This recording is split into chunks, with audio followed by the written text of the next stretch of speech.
Hi guys, we're 3 minutes late and unfortunately only going to YouTube, our YouTube channel, Skeptics in the Hub. This is because the new Facebook doesn't seem to allow me to, or allow my software, my StreamYard software, to recognize it. And obviously I could spend half an hour sorting that out, but then I'd be later still, wouldn't I? So let's get the show going. It's a very interesting topic tonight. We have nuclear power, no thanks, question mark, which is a very hot topic, of course, because of climate change. Does nuclear power have a role to play?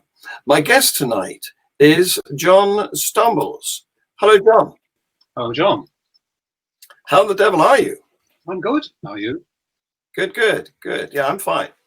Now, it's interesting, isn't it? Because nuclear power means many things. I mean, solar power is actually nuclear power. It's just that the nuclear furnace is not on Earth. It's out there on the sun. Well, yes, we could get into what is nuclear, and including geothermal energy, and what is solar, including wind and hydro. But that I could fill another talk with. So, yeah.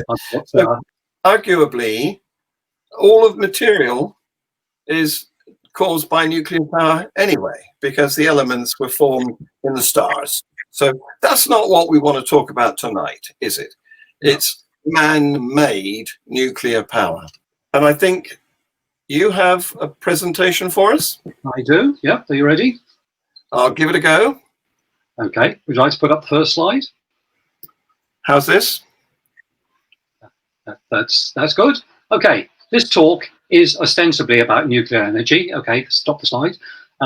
If you're hoping for a discussion of small modular reactors, molten salt, thorium, fast breeders, high temperature gas reactors, waste burners, different sorts of fusion reactors and so on, sorry. I'd love to get my geek on and talk for an hour or two about these, maybe another day. But this evening, I want to talk about nuclear in the context of climate mitigation solutions and some of the myths about nuclear and how they came about and are perpetuated. En route, I'll be talking about climate science, skepticism, economics, development, climate mitigation solutions generally, psychology, conspiracies, activism, and more. Content warning. This talk may contain errors, omissions, inaccuracies, wild speculation, and my personal opinions. I leave it as an exercise to the listener to decide which is which. It may also contain traces of sarcasm and bad dad jokes. Firstly, this is important. Climate change, global heating, is a deadly threat. It's not the only threat we face. The next pandemic could be far more deadly than COVID-19, for instance, but it's the one I'm focusing on here. That human activities are causing global heating isn't a matter of opinion. It's the finding of the overwhelming consensus of scientific research. What is this consensus? It's not just the opinion of scientists, although it is the opinion of an overwhelming majority of relevant scientists. But if all those scientists were abducted by aliens tomorrow, the research, the papers published in the high-ranking, relevant, peer-reviewed journals would still be there. And it's that body of evidence that constitutes the consensus. It's that body of evidence which the IPCC assesses. At this point, I should point out something. This talk is for an audience of skeptics. That, of course, means people who embrace the principles of scientific skepticism, thinking critically, asking for evidence for claims, being open to changing our minds when presented with sound evidence, being aware of cognitive biases and logical fallacies, and not climate so-called skeptics who don't embrace any of these principles, but try to dress up dogmatic climate denialism in more respectable sounding intellectual trappings. We know not to cherry-pick evidence. I'll come on to that later. We also know about the Dunning-Kruger effect, that when we know little about a subject, we overestimate our grasp of it. I'll probably be doing some of that this evening. I'd like to talk about a principle which I think is related, which Scott Alexander articulates in an essay he calls Epistemic Learned Helplessness. This is that on topics in which we ourselves are not experts, it's impossible to tell a valid argument from an invalid one. Take the example of climate science. We've probably all heard the simple arguments that variations in the Earth's climate are caused by sunspot cycles, volcanic activity, or Milankovitch cycles, etc. And we know these have been debunked, and if we don't know the rebuttal ourselves, we head off to the Skeptical Science website to find it. But what if the argument is one we haven't encountered before? I came across one making claims about the cosmogenic isotope record, which sounded quite convincing. Should I accept the author's argument and believe that climate change is not caused by human CO2 emissions? If not, why not? By the principle Scott Alexander puts forward, since I am not an expert in the field, I'm not capable of telling whether it's a sound argument or not. So I should not try to judge. What should I do? I should listen to what the experts agree on. And the experts in this case are the IPCC. The IPCC is a body of experts in various relevant fields who form 3 working groups which assess the published scientific evidence. There have been 5 assessments so far, and the 6th is underway. In the 5th assessment, Working Group 1 assessed the evidence for whether climate change is happening, and if so, whether human activities are causing it. Spoiler, it is, and we are. Working Group 2 looks at how bad it is likely to be. Pretty bad. Now, Working Group 3 looks at how we tackle it, what we can do to stop or reduce it, and failing that, to adapt to the consequences.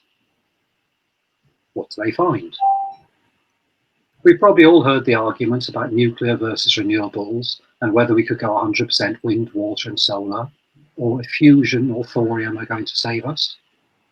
And probably also whether we should all go vegan, or if grass-fed beef is better than intensively reared. But not a lot of people know this one weird trick for reducing carbon emissions, which IPCC Working Group 3 and other experts agree upon. Make people pay for emitting carbon. Economists regard climate change as a huge market failure. Whether it's at the petrol pump, in our gas and electricity bills, at the supermarket checkout, or our online shopping cart, the cost of dealing with the carbon emissions inherent in the things we buy isn't included in the price we pay. As things stand, why would any commercial operator spend good money fitting expensive equipment to their factory, power station, or whatever, to capture carbon emissions? With a carbon price, there's a real bottom line incentive. It becomes more profitable to produce fertilizer, steel, concrete, glass, electricity, etc. without carbon emissions than with emissions. Next slide, please. What I want to focus on most is energy.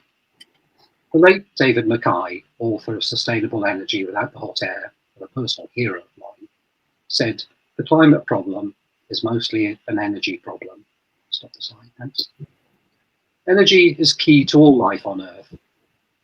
Everything that every living thing, including us humans, do involves energy. We are sustained by the energy our bodies get from the food we eat, which itself takes energy to grow, harvest, ship and shop.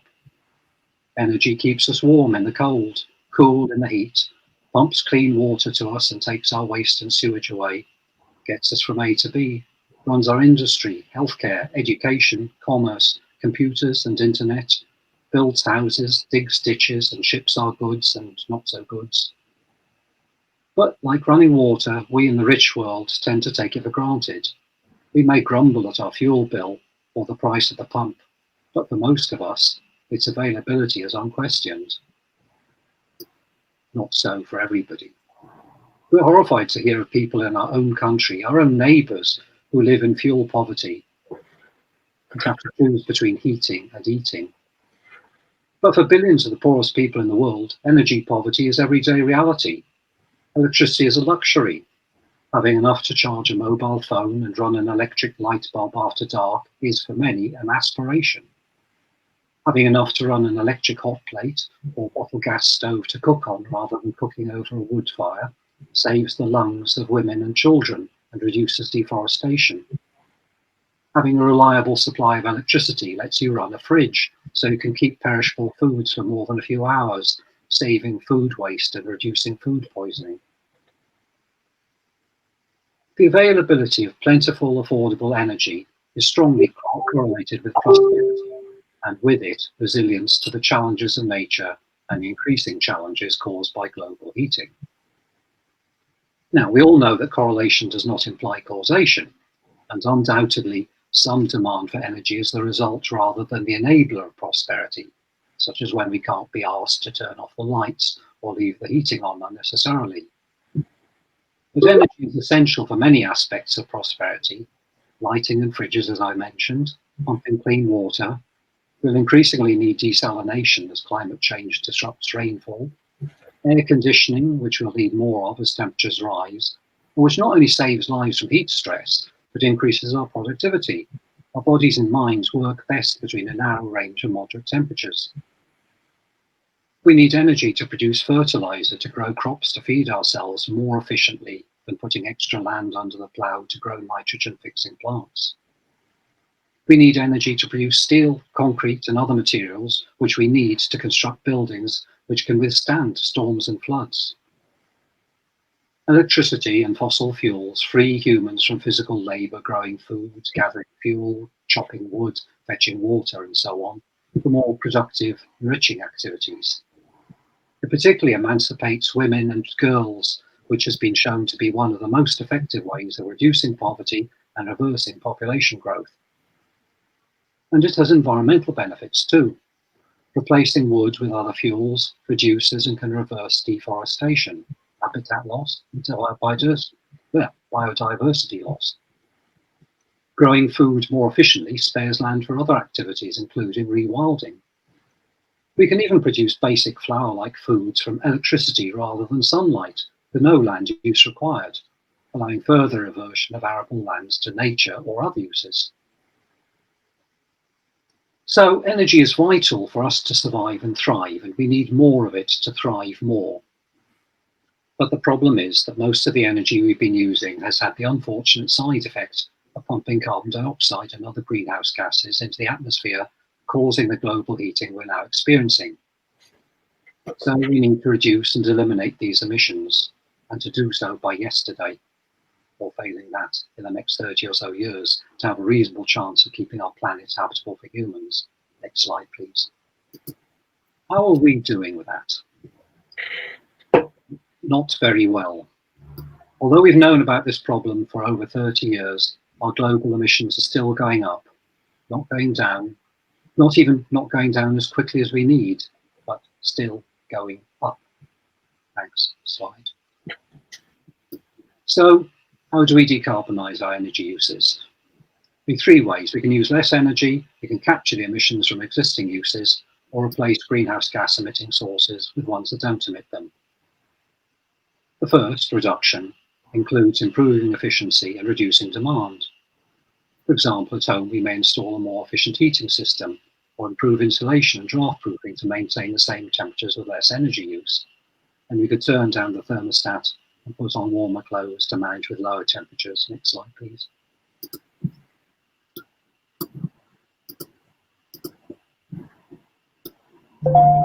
Or we can take off our clothes in hotter temperatures. Thanks. The second is usually referred to as carbon capture and storage.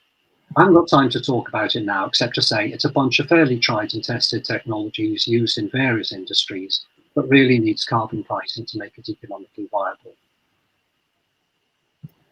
And third is low carbon sources. Some energy sources release very little CO2 in the first place. Nuclear energy is one, and the other is a diverse bunch of technologies which go under the umbrella renewables. The distinction is more political than scientific. The laws of thermodynamics tell us that energy cannot be renewed. It inexorably degrades from high-grade forms like electricity to low-grade forms like heat. Not all renewables are low carbon. Biomass releases CO2, some of which may not be recouped by regrowth for decades in the case of old growth trees as a source, which is widespread and officially classified as renewable in the EU. And hydroelectric dams can release significant amounts of the powerful greenhouse gas methane from rotting vegetation submerged by seasonal changes in water levels. David Mackay chose the term sustainable energy for his book, and that indicates the important criterion: energy that can sustain human life and civilization on Earth into the indefinite future. Of the so-called renewables, there are four big hitters. Hydropower is the biggest by far, contributing more clean energy globally than all other low-carbon sources. As long as there's water available, it can be turned on or off, or up and down at will. Some countries, such as Costa Rica, boast 100% renewable electricity almost year-round using hydro.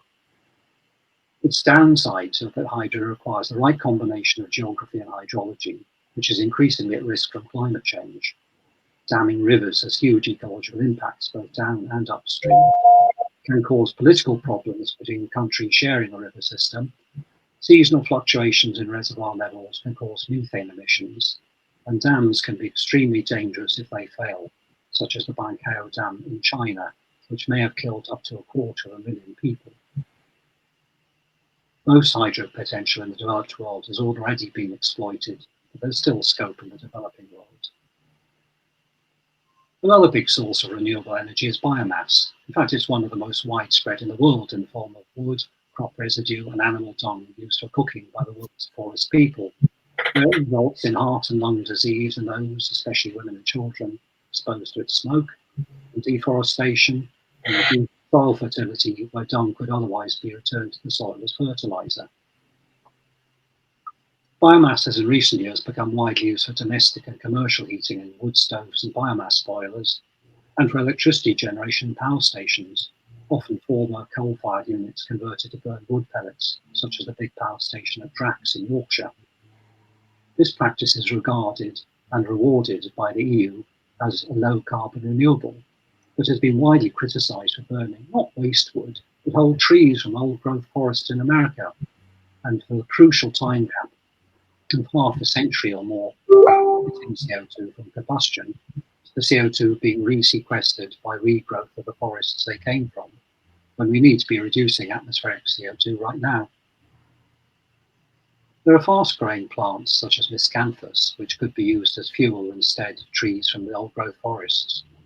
I don't know why they're not. Again, it's probably down to economics and market failure, but it's not much to fell trees, chop them into pellets, and ship them across the Atlantic than to use the fast-growing plants. Electricity generated from biomass is, like hydro and fossil fuels, dispatchable and be turned up and down as needed to suit fluctuations in demand. The use of carbon capture and storage of biomass can not only minimize present emissions, but result in negative emissions as new plants grow to replace those used as fuel. This is known as BECCS, bioenergy with CCS. Several of the scenarios assessed by IPCC Working Group 3 rely on significant amounts of negative emissions from BECCS in order to reduce atmospheric CO2 levels and global temperature rises. Although it's been calculated that areas of land of the order of the size of India would be required to achieve the necessary negative emissions. Wind and solar are probably what most people think of when we talk of renewables. It certainly seems to be what most newspaper and website editors think of when choosing pictures, even when the renewables referred to are actually hydro and biomass. Can you put up the next slide, John? I think I've got a slide for this one.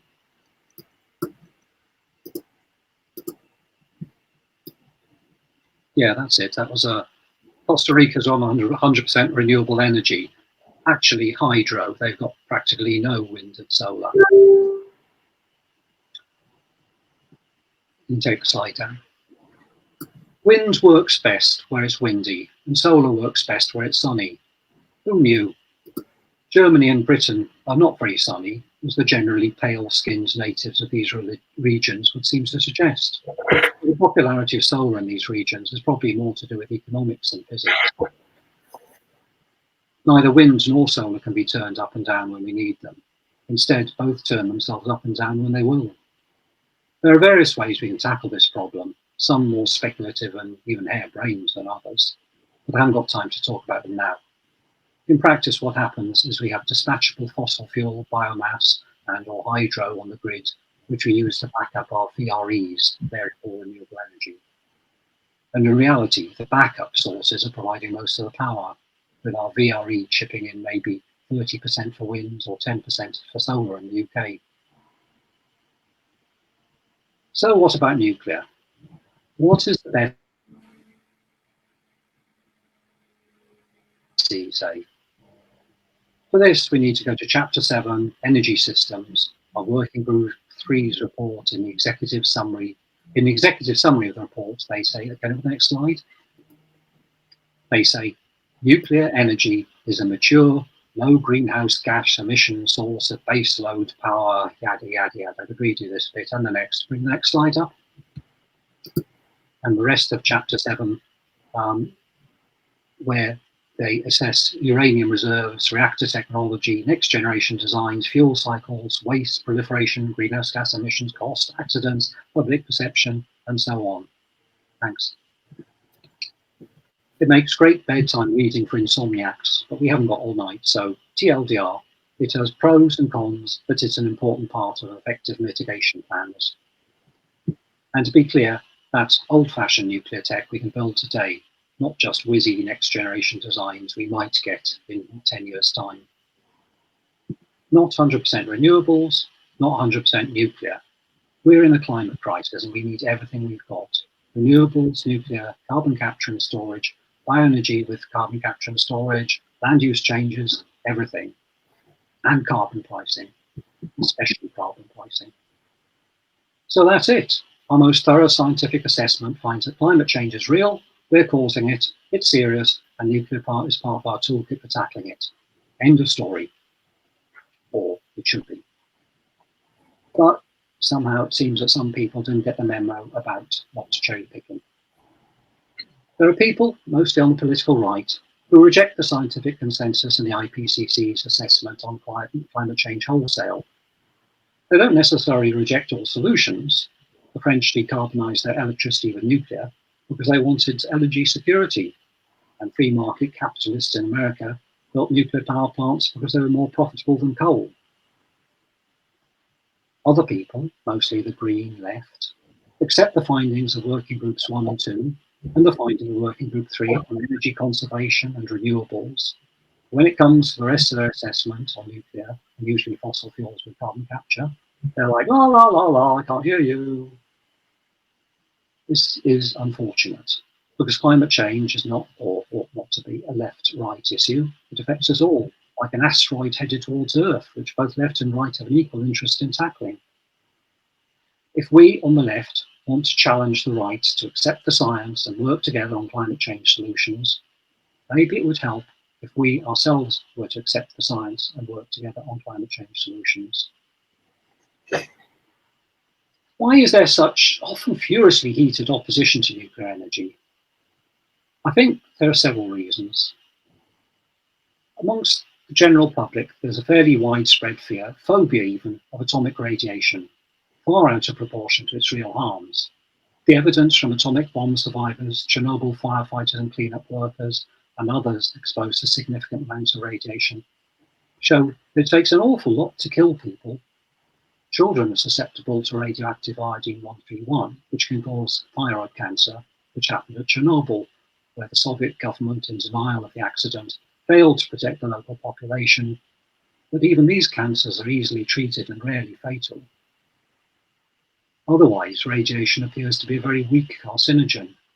Indeed, there's evidence that at low levels, it may even have a beneficial effect, keeping the body's cell repair mechanisms exercised and reducing cancer risk.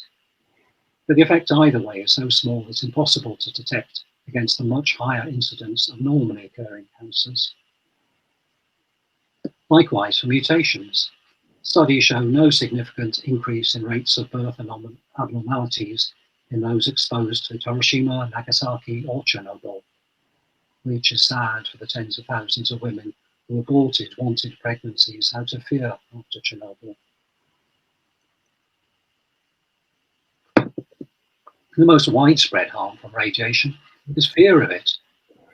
The wider the necessary evacuation at Chernobyl and the unnecessary evacuation at Fukushima have deprived people of their homes and livelihoods, causing stress and ill health.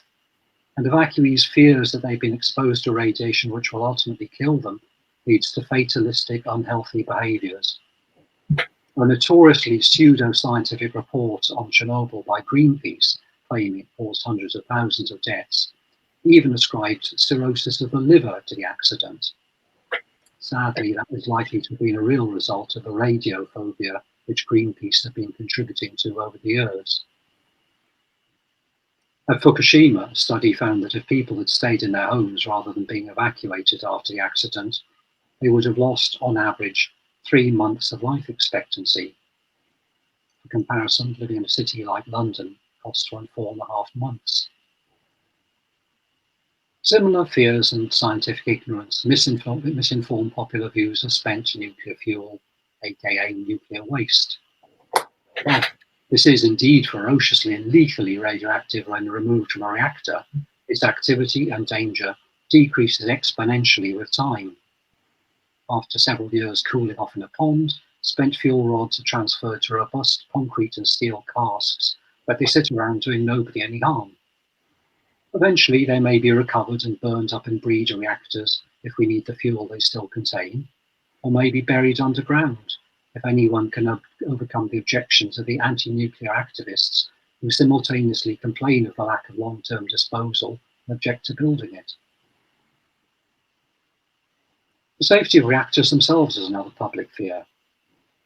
3 Mile Island accident in 1979 undoubtedly didn't help public perception, although it did shake up the nuclear industry and resulted in improvements in safety in the design of reactors, training of operators, and organisation of the regulatory authorities. But the accident and the very real fears and uncertainty at the time made world news and impressed themselves on our psyches, whilst the quiet safety improvements that followed were never newsworthy.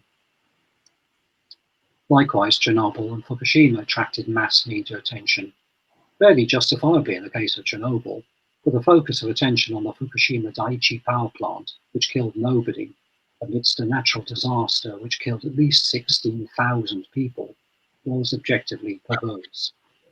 Even as a next slide please, even as a visual spectacle, there are more compelling images, which is presumably why groups such as Occupy chose to illustrate their propaganda pieces with pictures of a fire at an oil refinery in Ichinara City instead. Thanks. The lack of casualties at 3 Mile Island and Fukushima and the relatively modest toll at Chernobyl is not what most people know about those events. And the boring, rational brain fact that nuclear energy is actually scientifically as safe, if not safer than wind, solar and hydro, is interest only to proper nerds.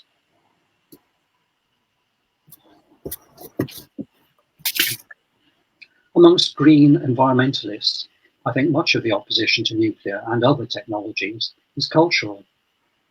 In the early years of nuclear energy, there have been optimism and promise, and maybe hype, that atomic energy would provide electricity so cheap it wouldn't even be worth metering. And this seems to actually be the objection of some environmentalists. Partly, I think some Greens have an almost puritanical attitude that having and using plentiful energy is somehow morally wrong, indulgent, in the same way Puritans object to singing, dancing, and sex, whether or not they do anyone else any harm. There's also a cultural belief, epitomised by E.F. Shoemaker's classic book, that small is beautiful and the natural is best, and that any technology bigger and more complicated than the village blacksmith can build or repair is to be distrusted. Deep Greens even reject large offshore wind farms. In this worldview, big nuclear reactors are the epitome of human hubris, our attempt to steal fire from the gods. Maybe if nuclear energy had originated with simple, tiny reactors, next slide please, which could be built by self-sufficient off-gridders living in the woods from plans in Mother Earth news, they would have been accepted by Greens as readily as wind turbines. Thanks. And there's a view expressed by environmentalists such as Amory Lovins, who's still going today. I saw him at a public meeting in Oxford last year.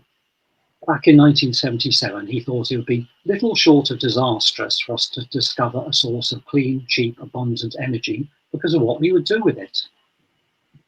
The anti-nuclear weapons and recently pro-nuclear energy filmmaker Robert Stone said, "We also thought that as you provide societies with more energy, it enables them to do more environmental destruction.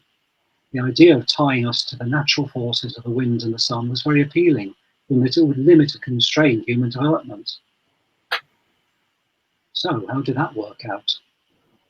The idealistic environmentalists who thought we should reject clean, cheap, abundant energy in favour of the constraints of wind and sun seem not to have noticed that we had an alternative, fossil fuels, and that dirty, cheap, abundant energy did not just enable us to do environmental destruction, it is a prime source of environmental destruction itself. And what about this limit and constrain development? Whilst Lovins and Co. presumably thought, maybe correctly, that energy scarcity might constrain the wasteful development we see in our consumer fetishist throwaway society, it also constrains the development which lifts the world's poorest people out of poverty and the gradual raising of living standards of most of the world's population, which has been going on quietly and without fanfare for centuries.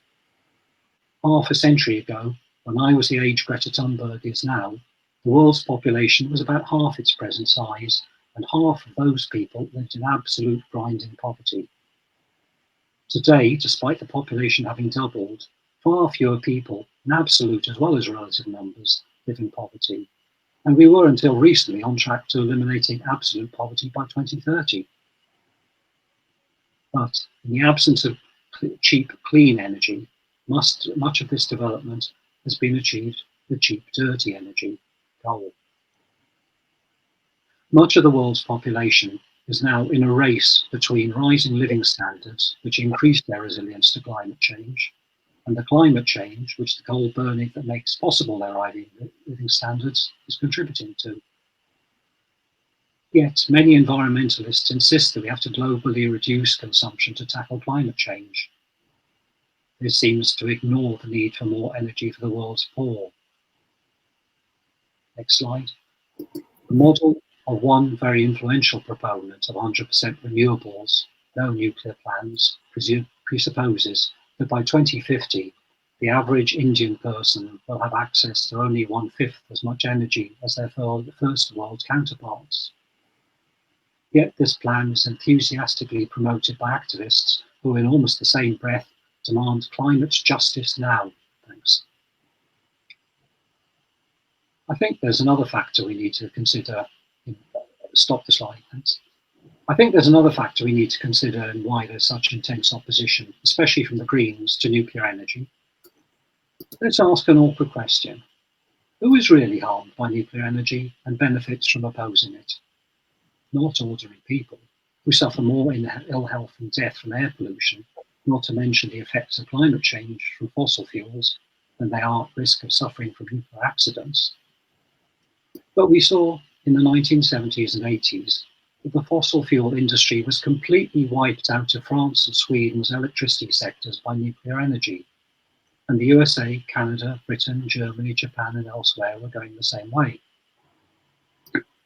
We know that the fossil fuel industry has spent billions on promoting climate change denialism and disinformation.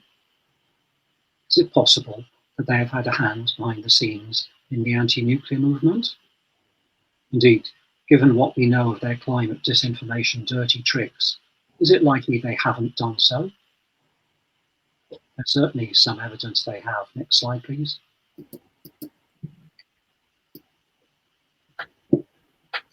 An ostensibly grassroots campaign against the building of a nuclear power station in the United States in the 70s reveals in small print that it is actually sponsored in the public interest by the local Oil Heat Institute.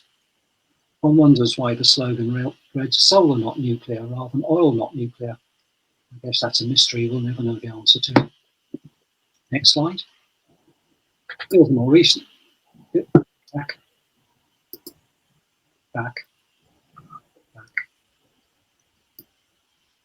Back one. Back one more. Okay. That's one, yeah. Here's a more recent campaign by an organisation called Pennsylvania Citizens Against Nuclear Bailouts. The citizens who are against nuclear bailouts include the American Petroleum Institute, other oil, gas and fracking companies, and a Koch brothers funded lobby group. Thanks, take that down. We know that Friends of the Earth was set up in 1969 with a donation of $80,000 from the owner of the Atlantic Richfield Oil Company. Friends of the Earth was anti-nuclear from the start, whilst the Sierra Club, which Friends of the Earth's founders had just left, still favoured nuclear as a less environmentally damaging alternative to hydro. And what about Russia? It has a quarter of the world's natural gas reserves and finances half its federal budget from gas exports. It has the massive Nord Stream pipeline carrying gas to Germany, which is shutting down its nuclear power stations under the influence of the Greens and replacing them with coal, and sooner or later, as Angela Merkel has admitted, with gas. Russia, along with other gas exporters, also stands to gain from other countries abandoning nuclear energy. And we know that Russia has formed for interfering in other countries' affairs to further its own national interests. In some ways, acknowledging that we in the environmental movement have probably been played by fossil fuel interests would be a less humiliating position than the alternative, which is that we have been useful idiots doing their work for them, unasked and unpaid. So anyway, where were we? Oh yes, up Shit Creek. What do we do now? Different people have different ideas.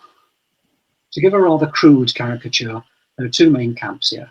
One, let's call it the green camp, says technology is the paddle that got us here, so we should throw it away and rely on the wind and the waves and the benign forces of nature and Mother Earth to get us out of here. The other, let's call them blue, says it's not Shit Creek, and anyway we should just keep paddling and it'll all be okay. However, there's also another group who say we don't just need a paddle, we need something like an outboard motor, and countries should mobilize state and industry on a worldwide World War II scale to deploy existing and inventing and develop new technologies to tackle the challenges. These people, who mostly comprise former Green Camp people, envisage a future in which people live in harmony with nature by getting out of its way and letting it do its own thing as much as possible, by living in cities and using intensive agriculture or even synthetic biology to get our food, using as little land as possible, and allowing as much as possible to revert to the wild. Similarly with energy, next slide please. Similarly with energy, using dense sources like nuclear, which impinge as little as possible. Now, next one. Yeah, that's the one. Yeah. Now, using dense sources like nuclear, which impinge as little as possible on the natural world, rather than covering swathes of countryside in solar panels and wind turbines. That, by the way, is a proposed solar farm in North Kent on former farmland, which had been hoped to be allowed to go and revert to salt marshes, which are a very valuable ecosystem. Okay, thanks for the slide. Embracing both ecology and modern technology, proponents of this way call themselves eco-modernists. So we have different opinions, but hey, we're the apes with the biggest brains on the planet. We've got the scientific method, which has got us from banging the rocks together to walking on the moon and eradicating smallpox. Let's science it. So we look at what CO2 does to transmission of infrared radiation in air, and we find that Tyndall and Greta's great-granddad were right about that. And we measure temperatures all over the planet and compare with historical records and some Sherlock Holmes grade sleuthing to work out prehistorical records. And we find that yes, the planet is heating. We are at Shit Creek. Next slide. And we look at what we can do to stop it. And we find that hydro and nuclear work really well for decarbonising, and solar and wind are pretty much also RAMs. So we get to work. Or thank you. Or that's what you might think, us being rational beings and all that. But sadly, it seems having the biggest brains isn't enough, size and everything. We also have to use them effectively, and it turns out we're terrible at that. For a start, as George Marshall finds in his book, Don't Even Think About It, subtitled Why Our Brains Are Wired to Ignore Climate Change, we're really rubbish at evaluating slowly building remote threats. Look at our responses to COVID-19. I don't mean the asleep at the wheel narcissists and incompetence in certain governments, but that most of us ordinary citizens had no real grasp of what we were facing, even as other people in other parts of the world were being ravaged by it. But another way we're bad at thinking is because we are social and tribal animals. We have a strong psychological need to belong.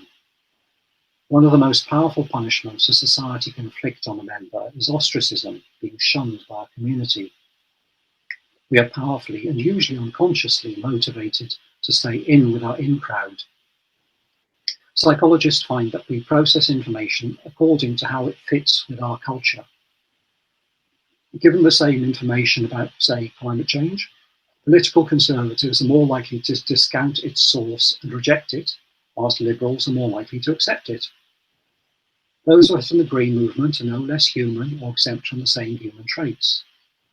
Nuclear energy, genetic engineering, small scale and localism have become matters of cultural identity. If you're a true Green, you have to be anti-nuclear, anti-GMO, pro-organic, etc. If we reject or even question these dogma, our former friends are liable to turn on us and denounce us as heretics. Thus, we are likely to accept as fact misinformation which fits our groupthink, reject facts which challenge it, and rationalize our biases to justify them to ourselves and others. The more intelligent we are, the more sophisticated the arguments we make for our beliefs will be. And so, instead of humanity uniting to tackle this threat in the most effective way possible, we are split into factions which broadly either deny the problem or deny solutions. How do we resolve this impasse? I don't know, but maybe it would help if we were at least to start talking about the problem. Not just climate change and solutions, but tribalism and how identity protective cognition is an integral part of our primal need for love and belonging. Next slide, please. And to recognise that we're all of us, left and right, red, green and blue, subject to the same human psychological pressures. We're all part of the human tribe. Thanks. Maybe science can help here. We all want to think we're with the science, and scientists seem to have this one weird trick for leveraging identity protective cognition against itself, the sort of psychological aikido. Rather than signalling loyalty to one's group through proclaiming group-endorsed beliefs, real scientists do it by showing willingness to have their work and opinions questioned and challenged, and admitting when they're wrong. Greta Thunberg famously says, "Don't listen to me, listen to the scientists." But maybe we need to not just listen to them, but to emulate their attitude. And by the way, I know Thunberg says she personally doesn't like nuclear, but she does acknowledge that the IPCC finds that we need it for climate mitigation. Would that others in the environmental movement followed her example. Similarly to Greta Thunberg's position, Extinction Rebellion are officially agnostic on solutions. They say we're not the experts and want to hand off the job of determining solutions to citizens' assemblies. In fact, it was that which overcame my initial cynicism that they were yet another green left organisation which accepted a problem and rejected solutions. Next slide. It looks very much like Dominic Cummings on the right. Thanks for the slide, yeah. Exiles' original strategy was based on the scientific work of Erica Chenoweth and Maria Stephan on non-violent civil disobedience. It focused on blocking capital cities to bring governments to the negotiating table and has been remarkably successful at raising public awareness of the climate crisis and putting it on the political agenda, and getting the UK government to declare a climate emergency and commit to a 2050 net zero target in response to last April's action, for which credit must also be given to Greta Thunberg's visit and the contemporaneous screening of David Attenborough's Climate Change the Facts. Even so, what has been achieved is still woefully short of what's needed to make a real difference. Next slide, please. However, Exiles' professed neutrality on solutions has not been borne out in practice. Deviating from the evidence-based strategy of blocking cities to pressurise governments, there have been Exile campaigns against targets including electrified public transport and actions and messaging at odds with the science, such as anti-fossil fuels per se, not just anti-unmitigated combustion, anti-nuclear, renewables only, and anti-biotech, with a sort of anti-Monsanto conspiracist messaging one expects of anti-science environmental groups. Most of Exile's spokespeople have also taken public positions unsupported by or at odds with the science, with the honourable exception of, next slide please, obviously on Lights, who did a lot of work communicating Exile's calls on radio and TV last year, including being grilled by Andrew Neil on his TV show over Roger Hallam's assertion that 6 billion people would die. Thanks. Xeon has since taken up a post as UK Director of Environmental Progress, advocating for nuclear energy in the UK, and especially for the government to continue the new build programme started at Hinkley Point C, with further stations at Sizewell C and elsewhere. You take the slide down, thanks. Full disclosure, Xeon is a personal friend of mine. Roger Hallam's claim that 6 billion people would die seems to be part of a school of thought articulated by Professor Jen Bendel in a peer review rejected self-published paper called Deep Adaptation, which asserts that a complete apocalyptic collapse of society is now likely. Bendel's work, like other climate doom and near-term human extinction ideas, has been very influential with Exiles founders and within the organisation, and implicit in the movement's name and imagery. Like an inverse climate denialism, it rejects the IPCC's findings, claiming they have been watered down through political pressure and conservatism, a view that is conveyed in the organisation's Heading for Extinction introductory talks.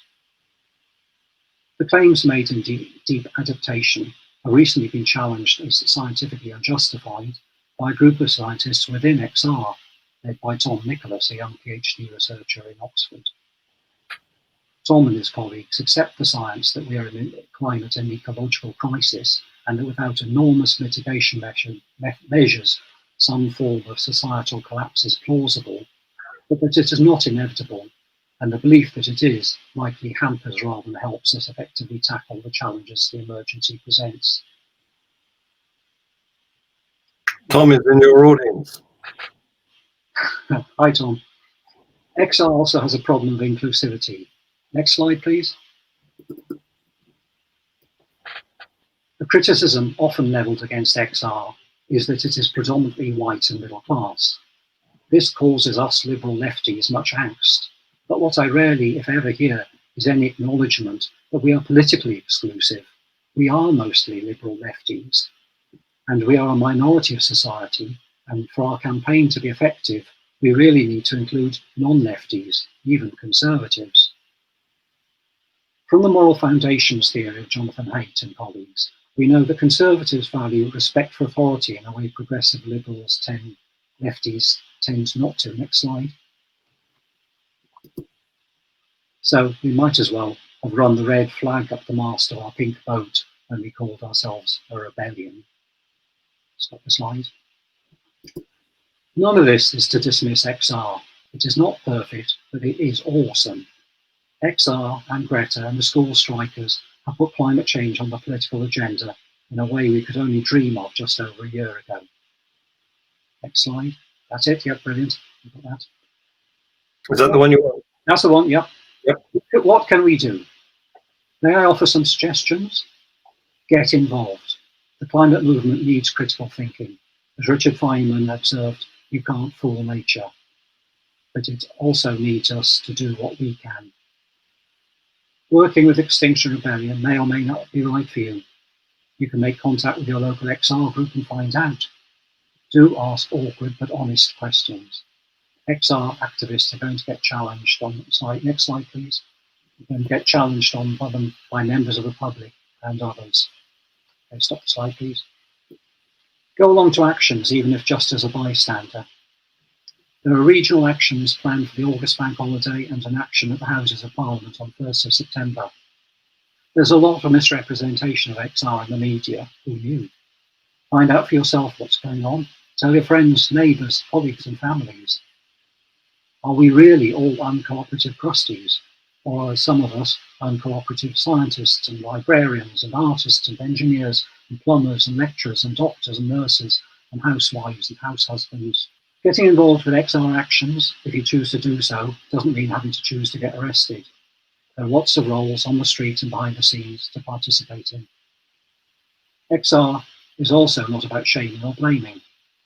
Changes in personal behaviour are not enough. And anyway, none of us, especially those struggling to even make a living, can live ultra-ecologically. We need changes at national and international levels that make our lives environmentally sustainable. Please also advocate for nuclear energy as one of the solutions we need. At the moment, a new power station at Sizewell C is in the planning stage. There will be a copy of the one at Hinkley Point C, and will build on the experience being gained at Hinkley to build the same again, hopefully more cheaply and quickly by the same construction crews. Experience from countries like South Korea, which have been building nuclear ever more cheaply and efficiently for decades, shows that this is how we reduce costs. China, our partner in the Hinkley station, have already built 2 EPRs, the design we're building at these sites, in Taishan, and have an interest in ensuring that ours gets built smoothly. It's certain not to be perfect, what in life ever is, but better is the enemy of good enough, and Britain has been getting a fifth of its carbon-free energy from less than perfect generators for decades. Write to your MPs telling them you're concerned about climate change and want nuclear and other evidence-based solutions. Talk to the press and media. Maybe read Mark Henderson's The Geek Manifesto on how to influence decision-making in all sorts of ways. Educate yourselves and share your knowledge. Next slide, please. You'll find some of what I've talked about this evening on the climatechangenothanks.org website, which is mainly focused on nuclear energy. Next, please. There's also a wiki at scienceforsustainability.org, which aims to be a neutral point of view repository of all sorts of more or less scientific information on sustainability issues. This needs a lot of work to make it really useful as a public-facing resource, so if anyone wants to get involved, please get in touch. There are contact addresses at both sites. There's also a Science for Sustainability group on Facebook for science and evidence-based discussions of sustainability issues. Thank you. Wow, that's some presentation. Thank you. So let me just deal with some of the questions that we've got coming in. One of the things I wanted to ask, if you knew about, is for decades now, we've been making cute little nuclear power stations that have been driving our submarine, and they don't need refueling for 30 years. The only thing you've got to put back in the submarines to allow them to continue is food for the crew. So would you recommend, instead of these mammoth nuclear power stations, why not little ones dotted about the country? And in fact, one of the audience has made that a question, if I can find it. Okay. Yeah, here we go. This is from Terry. Hello, Terry. What arguments against modular small fail-to-safe molten salt reactors based on thorium? That's a different question. What you asked. Let me answer you first, John. The Rolls-Royce is interesting because yes, they've been doing submarine reactors for years. The long refueling time is because they use highly enriched fuel, which is basically bomb grade. So you can't do that in a civilian reactor.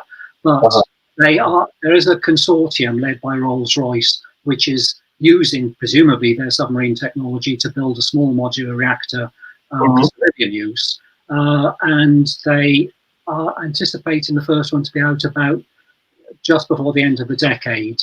And as small modular reactors go, it will be quite powerful. One of the other ones in the field that's likely to be out soon is 75 megawatts. The Rolls-Royce consortium one is going to be about 440 megawatts, which is actually the size of full-blown, I think, the Magnox reactors, which were our British fleet a decade ago.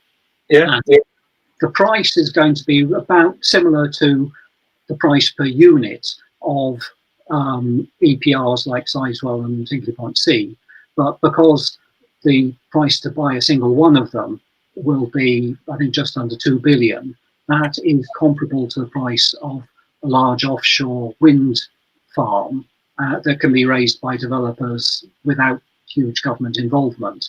Yes. But Terry's thing about thorium is, the thing with thorium is there's a lot of development work to be done on establishing a thorium fuel cycle and on regulation, which is red tape and also technology. There are various different sorts of molten salt reactors. I think the thorium-based ones, the most well-known one is Kirk Sorensen's Lifter design, which is based on the design at Oak Ridge National Laboratory back in the 50s and 60s, which ran for a few months.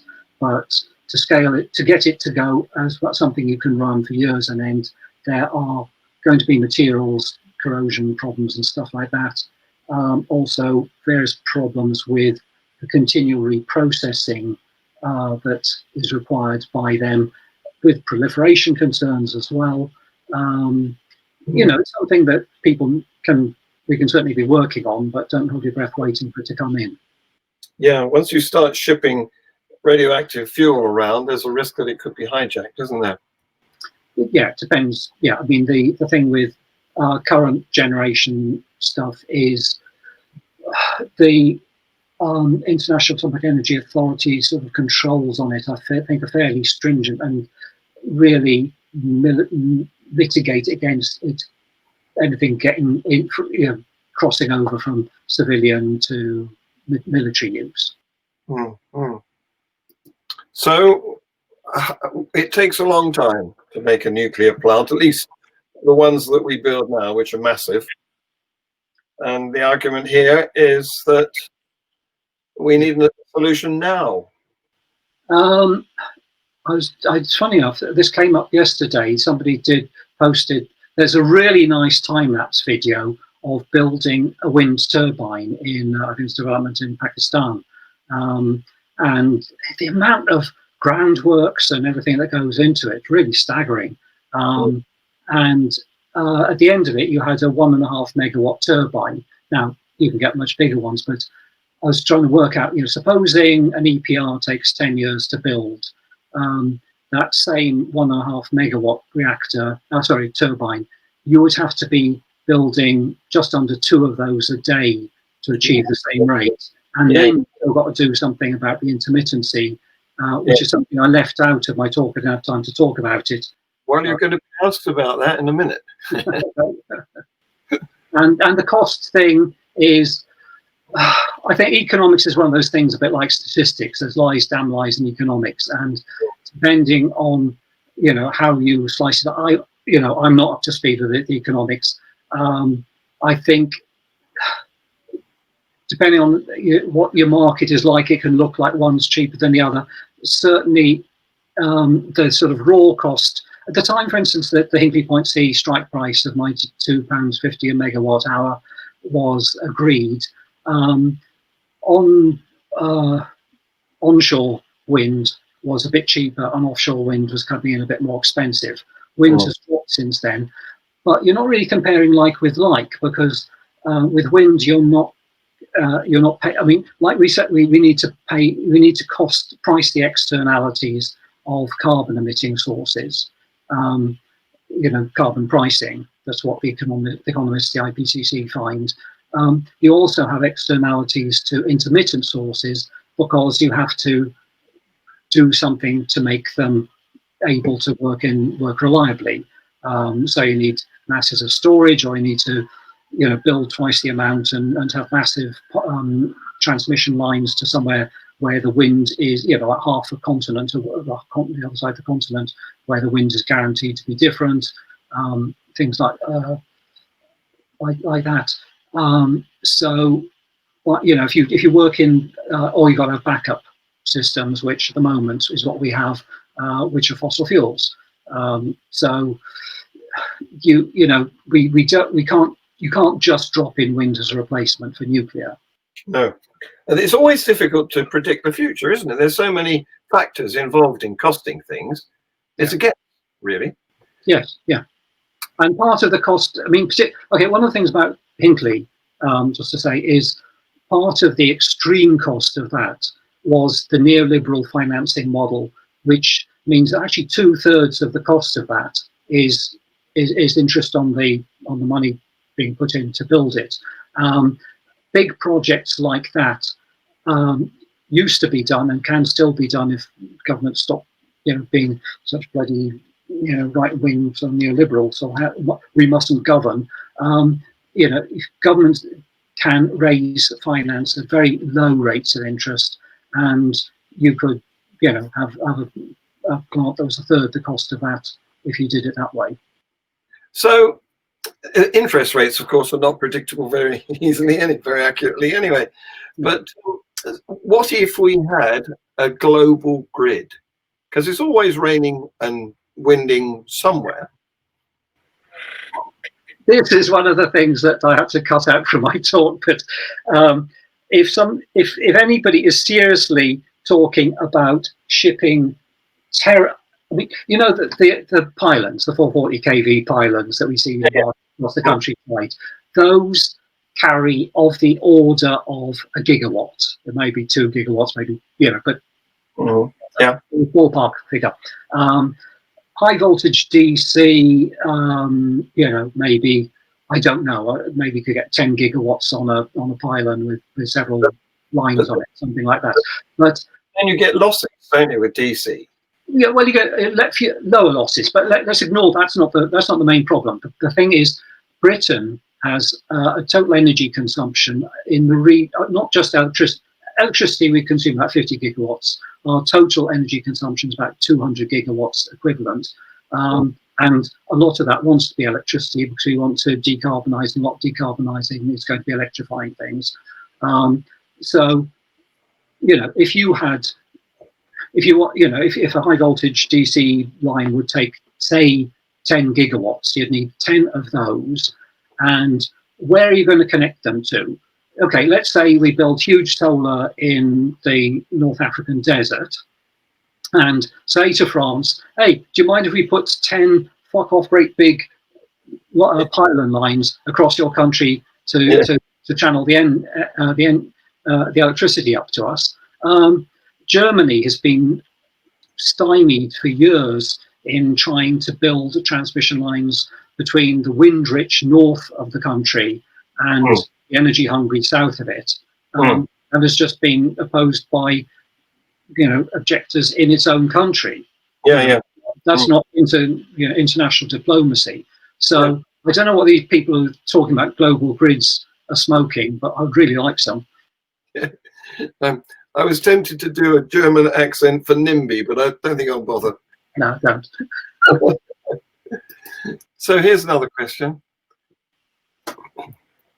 Renewables now form a reliable baseload supply, rendering the main argument nuclear obsolete. E.g., Mark Diesendorf. Mark Diesendorf, and there's the. I mean, Jacobson is the big shot in this. There's also, university in Denmark, something like that. But I don't think any of the sort of mainstream energy experts. Okay, interestingly, Mark Z. Jacobson, the Stanford guy who proposes 100% WWS, has been, you know, producing plans for various, you know, for years now, and he was recently challenged on his modelling by a renewables expert, somebody who actually, you know, is not a nuclear proponent. It's actually a renewables expert who published a paper criticising his work. Jacobson's response was to sue him for $10 million. And sued the National Academy of Sciences for publishing the paper, and to withdraw his suit before it came to court, leaving his opponent saddled with tens of thousands of dollars of legal bills to pay. There doesn't seem to be any scientific consensus. Certainly, I mean, the IPCC has looked at Jacobson's papers. I don't know if it's looked at anything Diesendorf's done, but the IPCC doesn't seem to accept that, you know, 100% renewables, 100% nuclear. You know, basically we're in a climate crisis and we need everything we can get. Well, you can't get much further away from consensus if they're suing each other, can you?